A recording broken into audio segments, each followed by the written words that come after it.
Hey everybody, welcome. If you're joining on the replay, let me know you're here. I hope that you are having a great day. I'm doing this on Facebook Live, so when I post this on YouTube, zip ahead a few minutes. My name is Deborah Westbrook, and we're going to talk today about creative life force. I am that I am.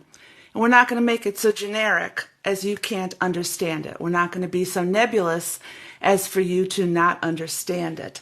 We're going to get real because it's like you have to apply this into this realm in which you live in your incarnation.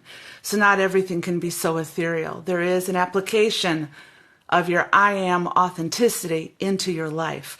So I hope you're having a good time. I'm on the central coast of California, and we have here, not so much here, but in Southern California, we generally have what's called June gloom. Well, here we start feeling the fog right around May, and it lasts for a couple months. So our mornings are ideal times to stay inside, and then it brightens up in the afternoon. But it's kind of interesting because it's like you wake up and it feels like winter to you because the fog rolls in, and we don't get really cold or hot weather here. So anyway, hey Rita, how are you? Hope you're doing good. Hope you can hear me. I'm going to wait a couple more minutes. I hope you're going to have a great weekend.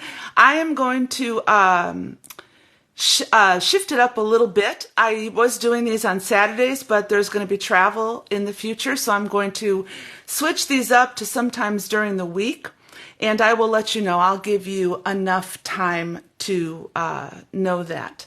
So it's Friday, it's the beginning of the weekend. I hope you're going to have a very good time. So let's get started for those who also catch on the replay. So here's what I just said. I'm going to mix it up a little bit. I'm going to start doing these at different times. Hey, Kathleen. What I'm going to do is I'm going to be interviewing certain people that have come just magically and wonderfully into my life. And so on the 31st of May, which is a Friday, I'm going to be interviewing, and we're going to have a great discussion with Steve Hampton. He works with sound healing, and it's something that I'm kind of intrigued with because when sound combines with light, it produces matter. So I believe that sound can actually produce healing in you. I believe it's one method that we should look into and we should consider. Then something miraculous happened.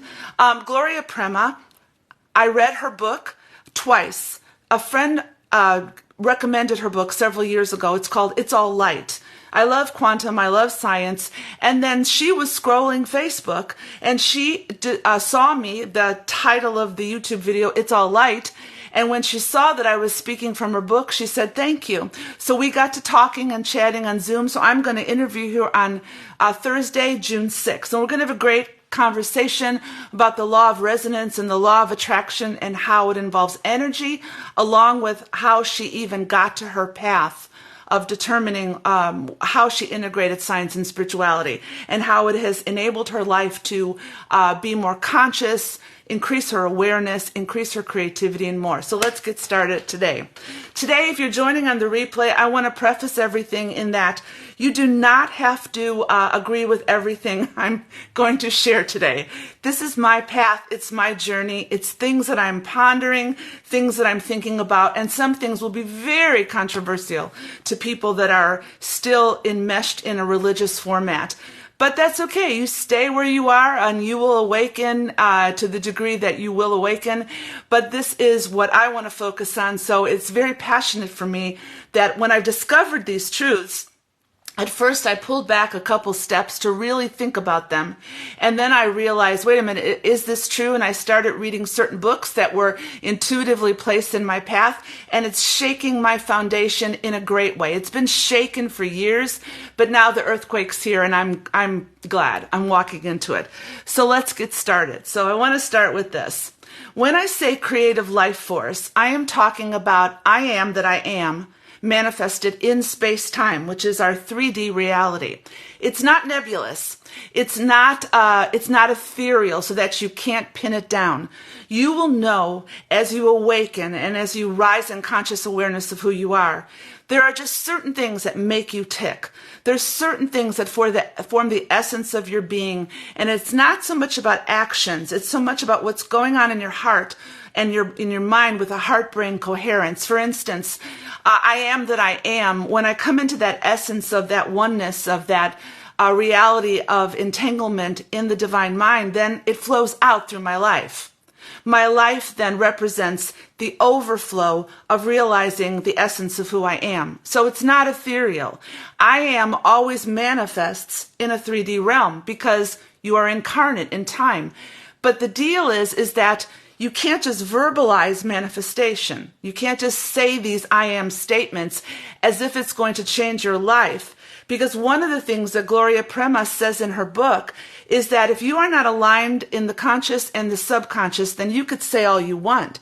And it's not going to agree when you're inside going, no, that's not true. So I can say forever I'm abundant, but unless I look inside myself and see what my subconscious is needing healing of, or where I'm going in this, it will not make effect. So the creative life force is your true spirituality in time that comes from a higher realm. It's very simple. You're connected. You're one with this higher self. It's not separate from you.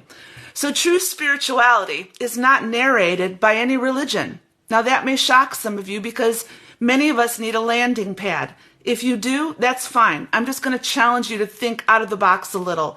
So most religions that are formed in this realm of the 3D and the 4D, most of them are spirituality that has been embedded in a belief system, whether that's the Abrahamic religions such as Judaism, Christianity, and Islam, or whether it's New Age, or even if it's Buddhism.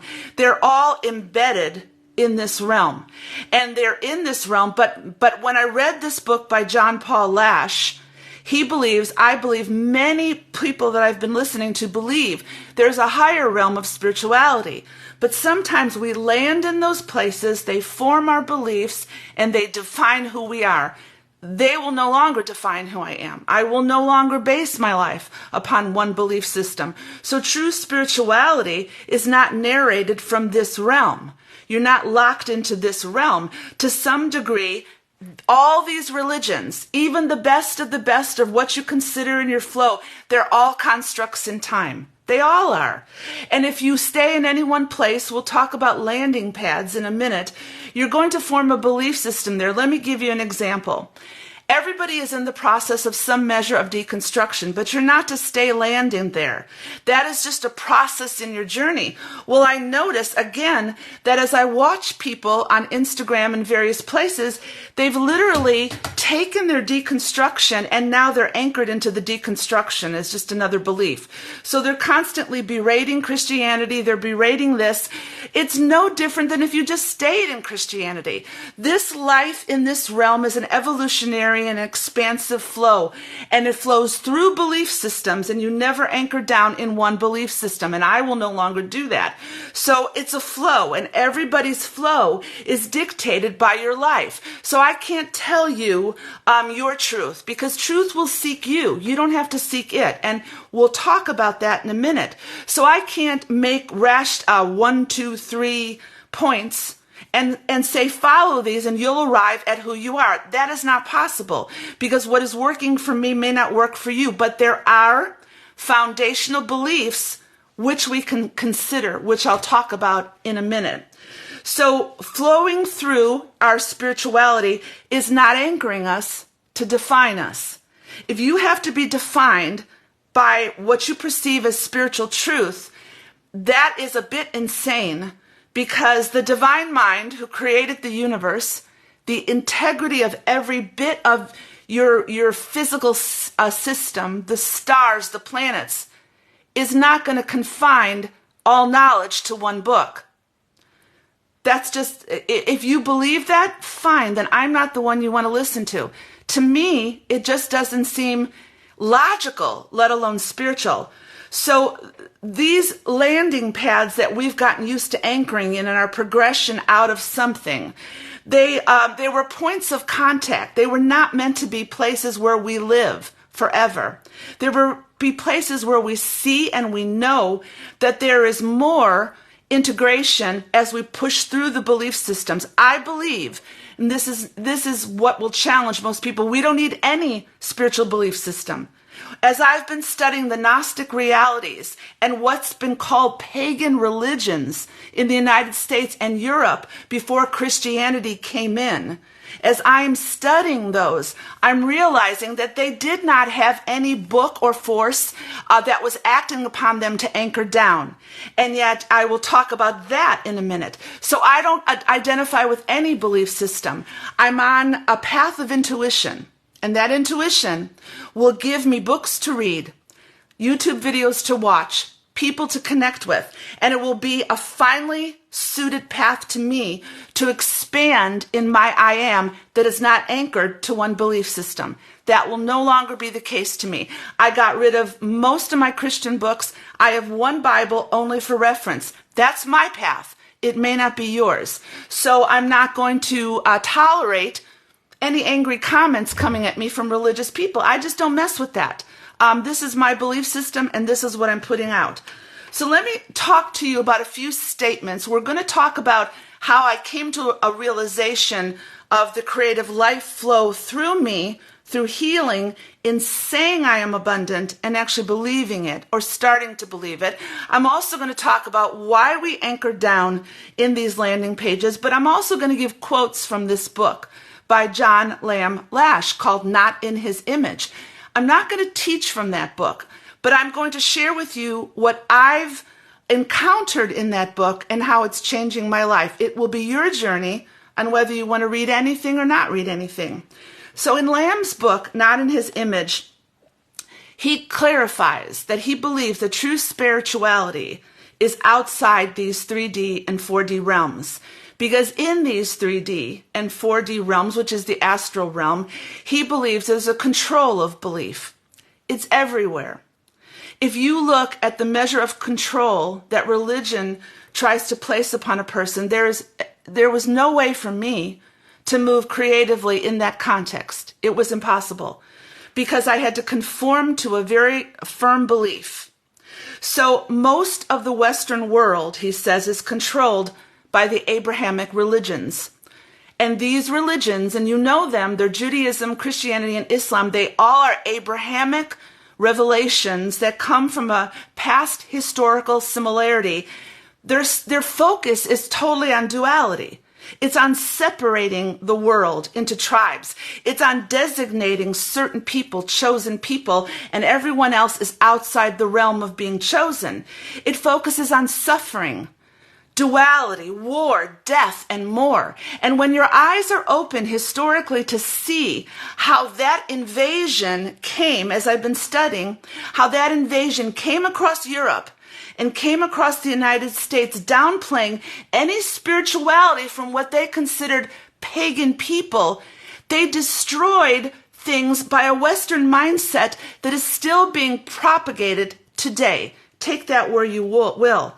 So then in the contrary book, in the Naked Bible, he says thoughts that kind of stir my mind. I never accept everything everybody's saying. I think about it.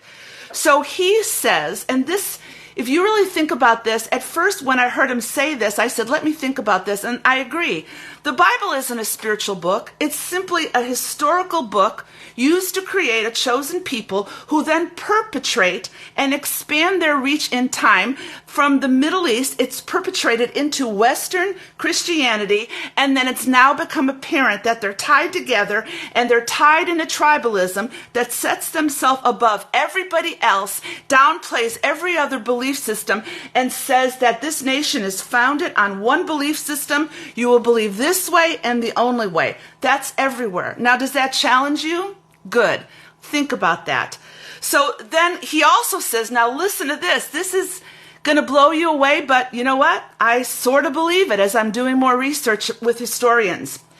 Jesus showed up in this. If you do research about Jesus showing up in this belief system, yes, in time he was most likely a spiritual leader who moved in supernatural signs and wonders.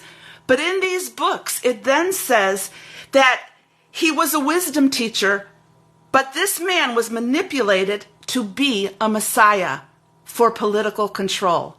If you start researching history, it's going to become readily apparent to you. Now, does that mean that, what does that mean to you? What it means to me is simply freedom. that I can free myself outside of believing there's one man, one way.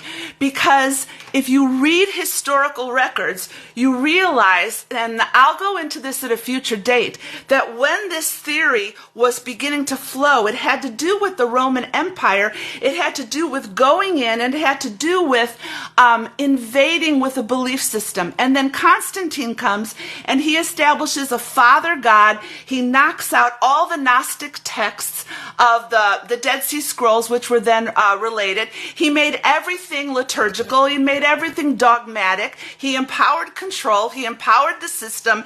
And so we believe there are people staunchly entrenched in this belief system that are immovable, calling everything demonic or everything pagan, or hoping that America's somehow going to go back to the way it was. It won't, folks. It won't. Trust me, it won't. So those are just some things to think about. You can research them for yourself. You would be amazed at what's been hidden historically from us. So Lamb's book also says that true spirituality is that the Gnostics, which are, I had to have a different view of them. The Gnostics were, they were looked upon in Christianity. If you do research, you're going to see that most Christians believe they were evil. But that's because they're playing by a narrative that is not true. So the Gnostics were into the mystery traditions. We've talked about this before. And the reason that they differed was they grounded in time. This is just one example of deconstructing from a belief system. They grounded in time, knowing what God knows, elevated cognition through intuition, and heightened awareness. Did I ever get that in the church? Absolutely not. Not to the degree, because even the heightened awareness was according to a book, because when you're surrounded with that paradigm, you're only going to believe one book. And then also, was there elevated cognition through intuition? No. You were told what to think in most places. You were told not to trust any other spirituality based upon that it was demonic. So I'm going to throw out a lot of thoughts today. This isn't a cohesive message that is going anywhere. It's just to challenge you.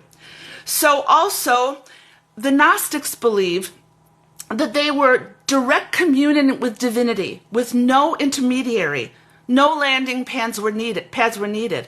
Why do you think they hid and they tried to destroy all the Dead Sea Scrolls, and why they tried to demote the Gospel of Mary Magdalene or the Gospel of Thomas or the Gospel of Philip? Because those Gospels, when a Christian theologian wants to be safe, he'll try to integrate those Gospels within the context of Christianity. But no, take them by themselves, and you're going to see that what these people actually believed was that there was no intermediary needed. You don't need an intermediary. I don't need a savior. I don't need somebody up there showing me how to believe and what to believe. I don't need it. And I won't bow to that again. Now, I'm not saying you don't receive truth as truth comes. That's not what I'm saying. It's not me, myself, and I clustered in a little time capsule that I'm not going to believe anything. But on the other hand, I'm not going to be locked down to a narrative. So these are just ideas that I will begin to clarify in the coming days. So now let's talk about landing pads, because this is what I've noticed.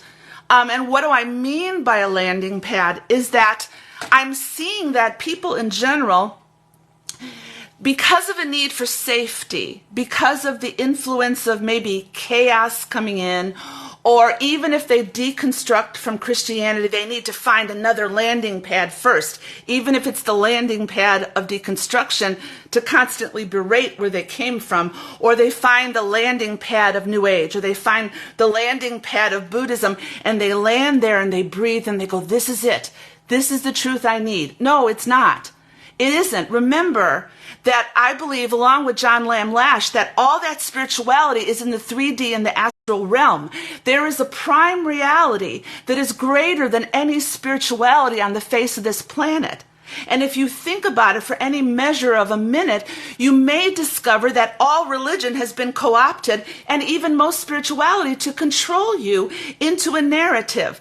And any narrative will show you that it never allows you to truly express the great I am. If you have a New Age belief on love and light, then what you're believing is everything is love and never look at the negative, always speak positive.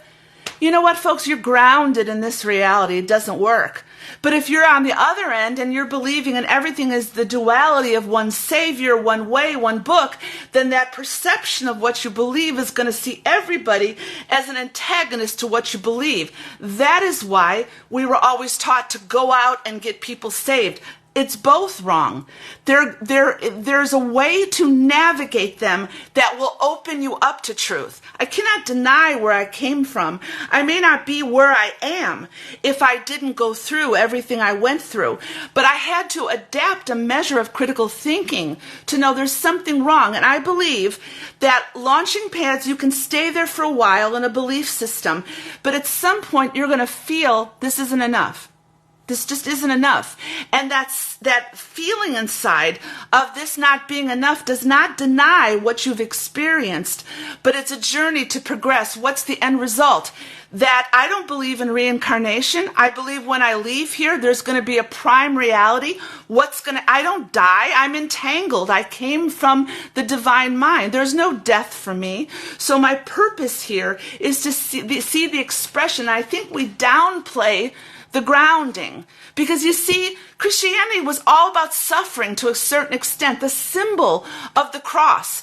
I personally now believe it's not about resurrection, it's about regeneration. It's about expansion in the reality of the divine within you without any mediary. So you have that symbol there. What kind of symbol is that? That's a symbol of death. It's a symbol of suffering. It's basically intuitively speaking to your subconscious that you will never be good enough, because unless you follow that way of one person, you will always be less than everybody else, because you have to follow the way and do the thing. The symbols themselves are detrimental to the rise of the creative expression. And you will see that what they called pagan was actually an indigenous response to the reality of nature. Several more things. And I know I'm going in many different directions here. Let me just interject two things. I was listening to a podcast the other day by a very conservative podcaster. Now, sometimes this gentleman brings forth great facts, but sometimes he mixes his religion and his religious dualism in with the facts. So he started laughing at people who just support any belief of nature consciousness and that Gaia, and they were sarcastically laughing about it. And I thought, that's really ignorance. Because if you knew that consciousness is embedded in everything, everywhere, at all time, you would know that there's different levels of consciousness, even in the ocean and in trees and in nature. And that is what indigenous people know that we don't know. That is what the Europans knew in Europe before Christianity blazed its way through. They knew that, and they took their cues, but yet it was labeled pagan. Well, let's redefine pagan as not demonic. It's just a different belief system outside of the organized system. So another example, there's a gentleman that wrote a book called Pagan America. So this is the title of the book. Let me tell you what it says. Hold on. It says, The Decline of Christianity and the Dark Age to Come. I have no comment about that. Most ridiculous thing I've ever heard. So our light is to be focused only on a Western mindset of Christianity, denying the whole rest of the world and what they may believe, that we hold the only truth, and pagan is a demonic exit from the truth. Let's redefine that in a minute. Are you still with me? Do you still like me? I mean, I want you to, but I'm still going to say this stuff. So let's go back to landing pads. Some landing pads are good. They just spark truth. When those books were put into my hand, I went, I know this is going to be controversial. So I looked at them with an open mind and with wisdom. And I read them. So I believe we are conditioned to secure a landing pad in the spiritual realm, especially in the Western mindset. In the Western mindset, we've hunkered down into a landing pad of spirituality because we've been invaded by this belief system. So we leave one belief, we hunker down in another, And this all negates our creative life force, which is ever expanding in space-time. Why am I saying this? Why not simply keep evolving? What has kept us in the duality of religion? What has kept us hunkered down in one place to the point that it regulates our time? Because when I was always in the church, I was attending meetings 3-4 times a week, that it regulates my belief system that you were either in or out. It regulated what I read, what I looked at, it regulated what I believed. It basically controlled my life, contrary to the expansion of the creative life force in me. That is how I see it. So I no longer settle into one belief system. I am reminded by my higher self, which is true spirituality, in the prime reality, outside in the 5D and above realm. I am reminded that I take my cues from there, not from here. So when you begin to move in this realm, when you begin to go, it is like I've been saying for weeks, it's like standing in a field of potential, but you can't see anything because you're being purged and subtracted from everything that's been hanging on to you that has defined you, and you have to let it happen. And sometimes it's very nerve-wracking for people. It can be very fearful for people because they need the safety of a belief to navigate through their day. They need that safety. I don't need that safety anymore. So what they do then is that they hunker down into that and they settle into that. So evolvement, or going from different beliefs, which yes can be launching pads into reality. I mean, how did I come to study this stuff unless I was at a launching pad that I settled down way too long? So I'm not saying you can't settle. Again, I'm saying you have to keep moving and keep evolving. So this new launching pad I'm on, saying I don't need all those beliefs. I'll take the best of the best. I'll incorporate it with honesty and truth as truth seeks me out and brings me what I'm to watch, what I'm to listen for. Trust your intuition. Trust your intuition. Listen to what Einstein says. Einstein says the intellect has little to do on the road to discovery.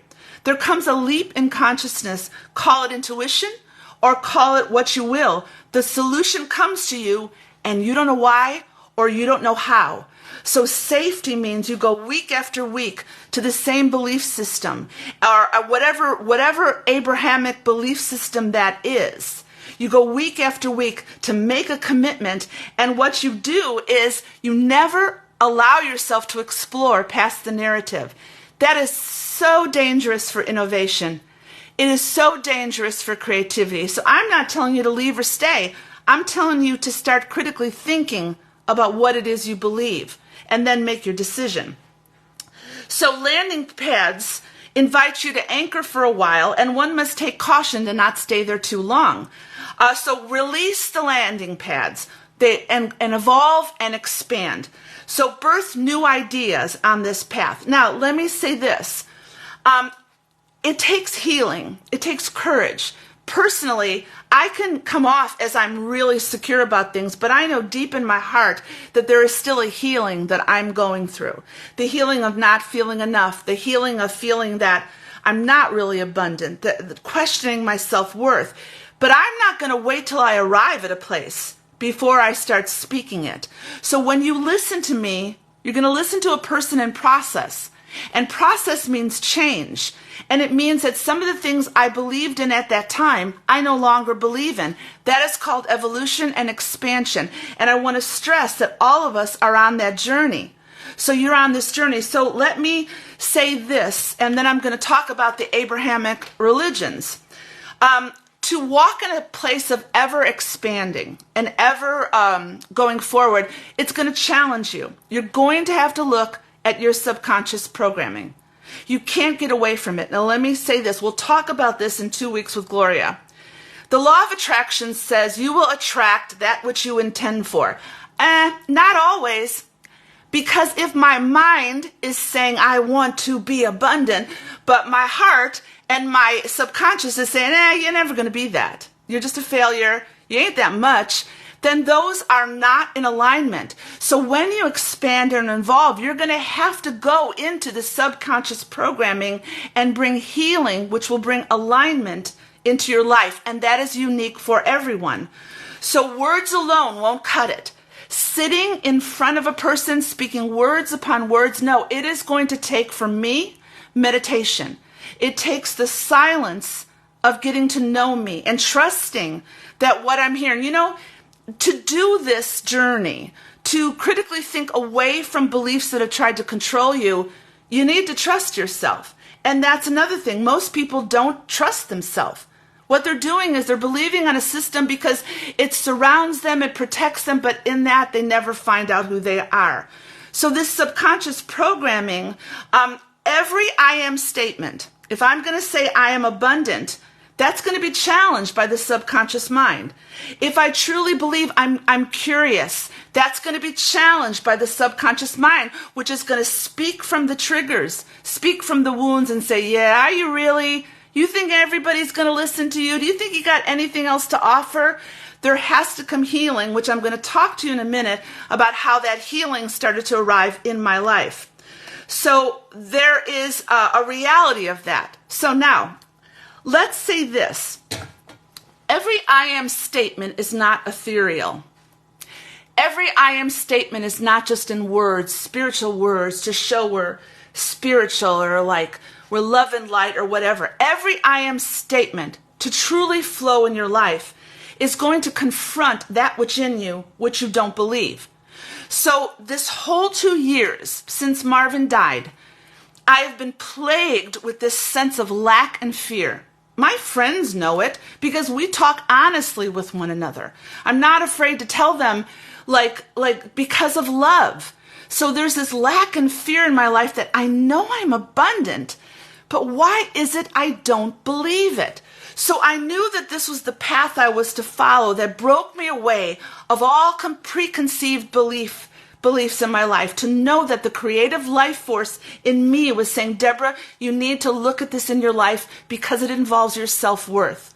So I believe that I need this abundance was something I was looking at, but the subconscious in me was hindering me from flowing in the full freedom of it. Because when Marvin died and I went through so much loss, I felt, and I've said this on many videos, I felt lack. I could never be at that place. Everything in my life was shut down. It was so powerful that I really had to start questioning, I can't live like this. So what is in this in me? So I found myself saying, I'm abundant. And it was a great mantra, but I don't think it really was about being abundant. First of all, let's define abundance. So abundance is not attaching oneself to an idea, success, watch these YouTube videos, be an influencer, hustle, get a degree, make money. Abundance is not a path according to what the world dictates. It's not a path according to what society dictates. It's not a path to what anything dictates. It comes from the inner essence of who you are. It's not about finances. It's not about hustle. So if I'm abundant and I have to reconcile that with my own sense of self-worth, what is that saying to me and what is it going to flow in my life? So I started on a journey of looking at this. And I discovered that to truly be abundant, I had to lose myself to find myself. I had to step quietly into a place of looking honestly that it wasn't about the death, it wasn't about the grief, it wasn't about finances, it wasn't about anything other than what makes me feel that I'm not worthy.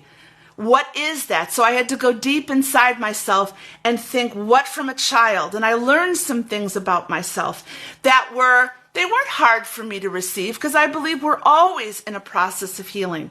But I had to look very carefully, what is this that's triggering? I couldn't just keep saying that. I am this because it's all just words if there's still healing needed.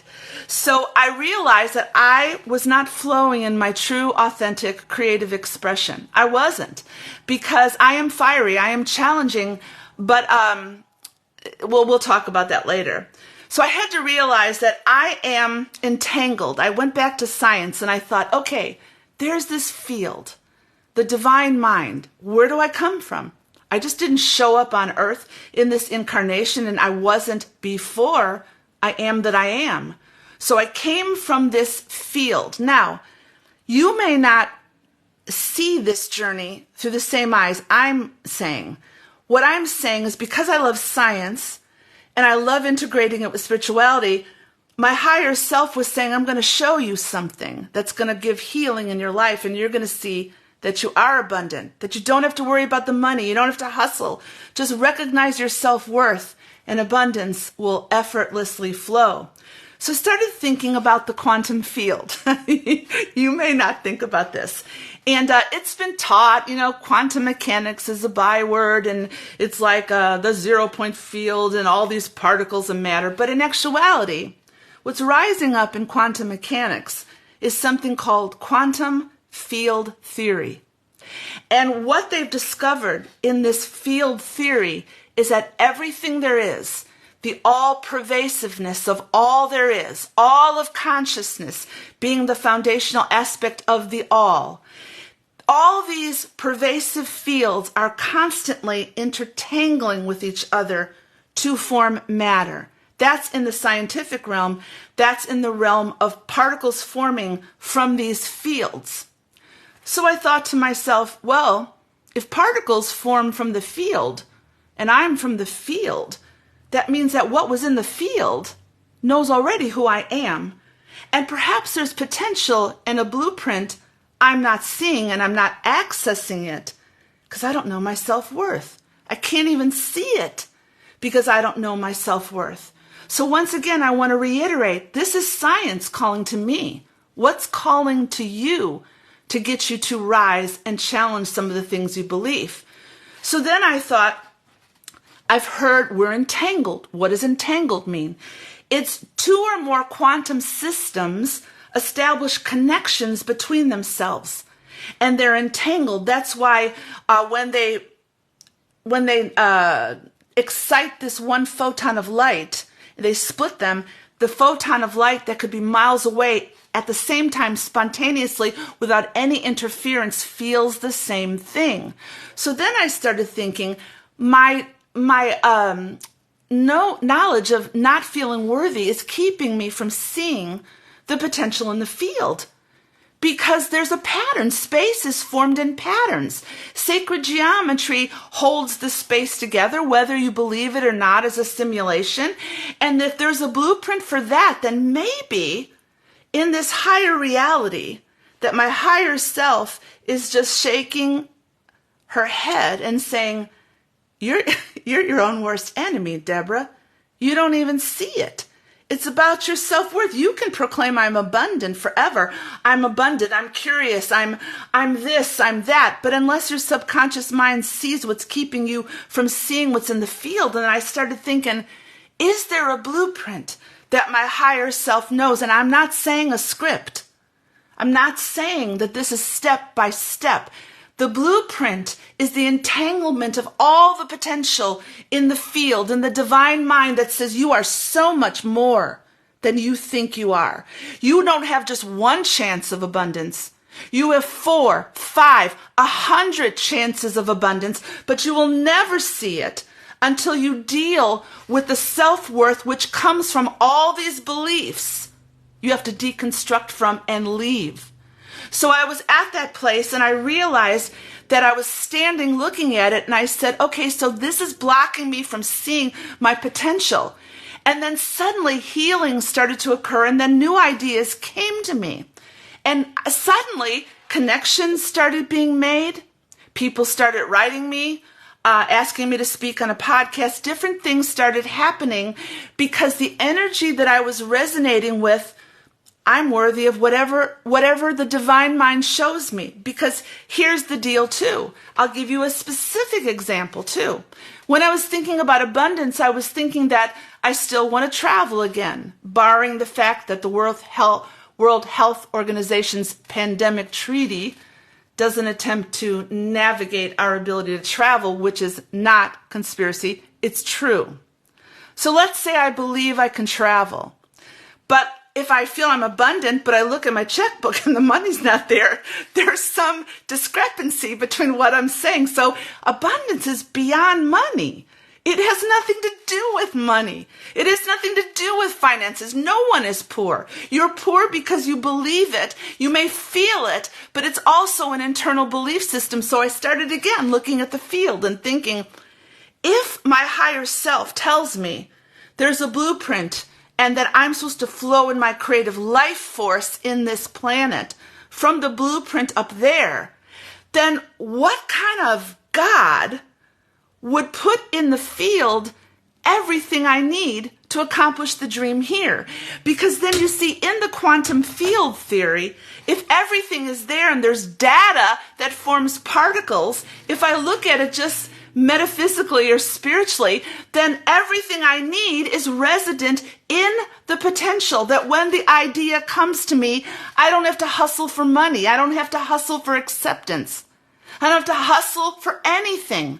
I don't have to strive for anything, because resident in the dream are the resources necessary to accomplish the dream. Resident in the dream is the intuition that you will need to move forward. Resident in the dream or the vision are the synchronicities of people you will meet. And that is the creative life force going forth from you, which I never, ever, ever, ever got from staying in a closed system of religious control. Expansion brought me out of myself to explore things that were hindering me from seeing my creative life force flow. I hope this is making sense. So I want to stress again and reiterate, the path that I follow to arrive at the understanding will be unique to me. You may never want to understand anything about quantum physics or quantum entanglement, but your higher self will begin to show you and lead the way in opening up your ability to understand that you are so much more than you ever thought. So now, when I say I'm abundant, I begin to dream. So now I go about my day living in the now, and I'm in the now, mindful of the now. And then as I realize that I'm not seeking truth, that truth is seeking me, that truth starts to provide opportunities to realize the dream. The interview with Gloria Prema, it should never have happened.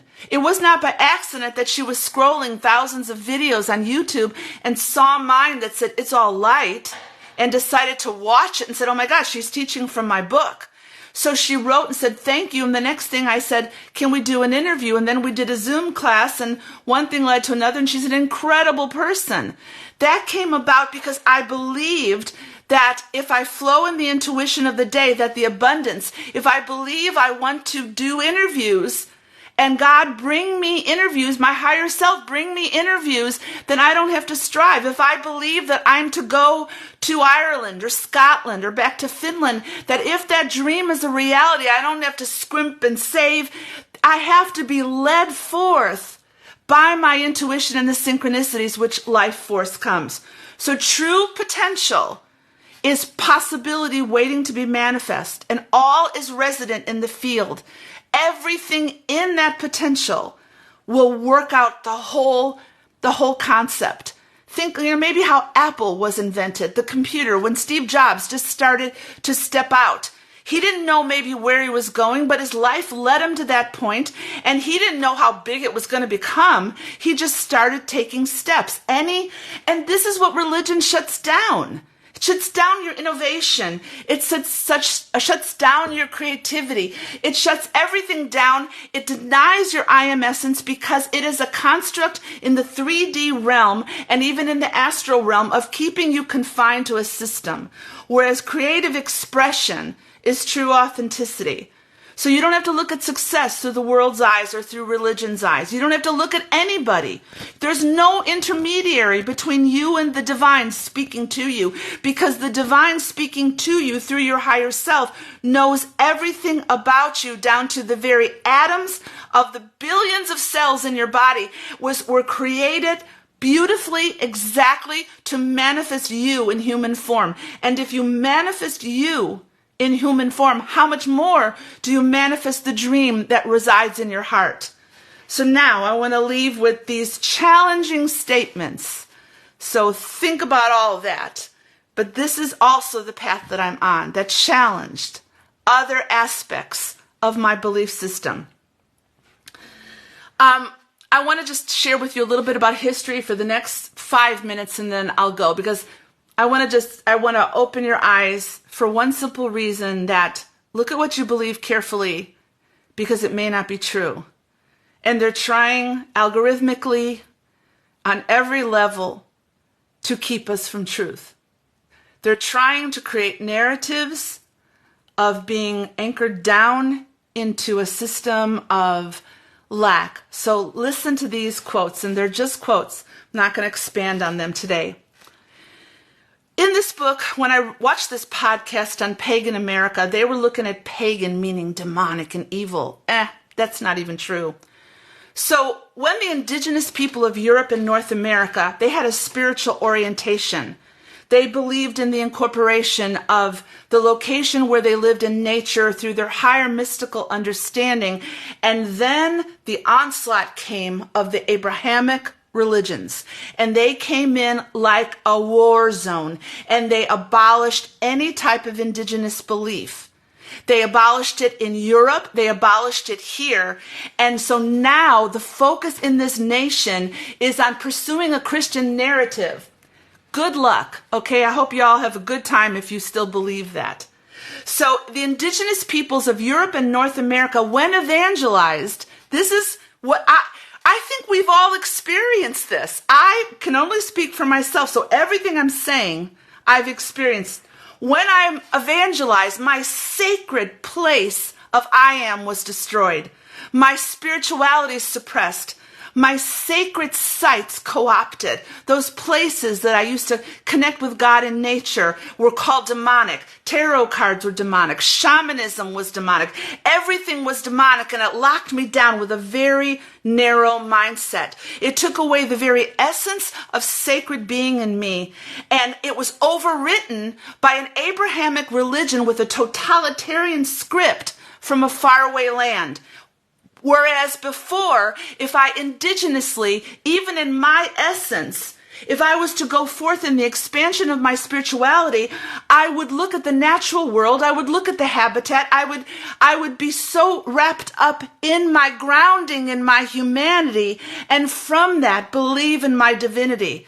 But that didn't work for me. They stole everything from me. I'm only speaking for me. So humanity, in this paganism that they've downplayed, saying Mother Earth that's a new age philosophy, or you got to believe in the suffering of the cross, all that BS. So humanity was, previous to that time, previous to that invasion of thought, that totalitarian symbol of suffering, humanity was connected to a place with a sacred connection. And I believe we're coming back into that place. And I believe exactly in some way, shape, or form, that's what they're trying to lock us down out of that place. That's why you spend 10 hours a day on your phone, but you don't go out into nature. That's why you know, in Norway, I just read, they're going to ban kids from having any type of cell phones in the classroom. And they've done it when they discover it, their test scores have gone up, because technology only hunkers you down into a limited reality and keeps you away from nature. So our focus is the total integration of the whole spiritual atmosphere, the organic atmosphere, that will become readily apparent in the days ahead as the timelines split and grow further and further apart. You can't convince people to go your way, but which way will you choose? I'm going to choose to not comply and go the way of an organic reality that is integrate myself with my grounding in the earth, with nature, and with everything. I am not going to be blinded by a technocracy that wants to limit myself to an algorithmic reality that fosters my beliefs. That ain't going to happen with me, because I choose it. So to many people, The assumption of pagan were irreligious and immoral. That's what I always believed, so I kept away from all the things. But now I believe in Reiki healers. I believe in the reality of astrology. I believe it's embedded in us. I don't land at any of those places, but I believe in them as an ongoing evolution that they've added to the beauty of my creativity that one belief system never could. So he also says in this book, John Lamb Lash, Not in His Image, the claim that the Redeemer's sacrifice affected all of humanity for the better was to the pagan mind a grotesque and dangerous fantasy. We're talking about the subversion of our life force, that when I was taken over, when I was mind controlled away from what was considered pagan, which in effect is so totally spiritual, when I was put into that box, that what happened is that I then subscribed to this totalitarian regime that's going to infiltrate my being with suffering and war and death, people. Look around. Look. Open your eyes. What is happening right now? It's always a narrative. I won't say any more, but I'll end with this. There were 4 things that John Lamb Lash that I knew destroyed my creative life force. And these 4 things, I'll end with that. Number 1, the creation of the world from a Father God who was male, off planet, independent of any female counterpart. The indigenous peoples didn't believe that. Some of the earliest shamans were women. They believed in the force of the divine masculine and the divine energy flowing together. They believed in the value of the divine feminine in every person. That is not prevalent in religion. That shut down my creative life force because then I had to play the game. I had to be what they wanted me to be. Never go so high, never challenge the system. Not again. Number 2, the righteous few who consider themselves chosen. This theology has taken over the hope. There are no chosen people. That's not possible. That is a lie. It is a lie to uplift your sense of political control, and I'll talk about that in a few weeks. The 3rd thing is one man, one Messiah will save the world. Yeah, I believed that once. I will never believe that again. That's contrary to human creativity and creative life force. And the last thing, which I also believe, that's why we hit those streets trying to get people saved, is the apocalyptic judgment by the Father and the Son together upon humanity. Why am I speaking this? Because this is me. I love this. I do not strive to resonate with everybody, but I can't stay where I was. I now have to integrate into a new force, which is to me not contestable, and I will not argue about it.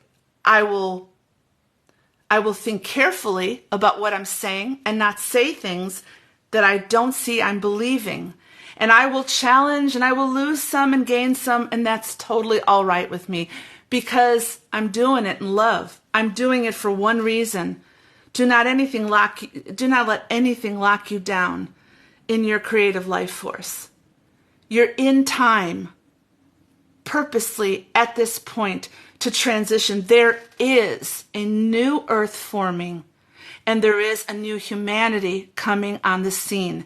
Chaos will increase. Some events going to happen to try a last-ditch effort to possibly hunker people down. What will you do?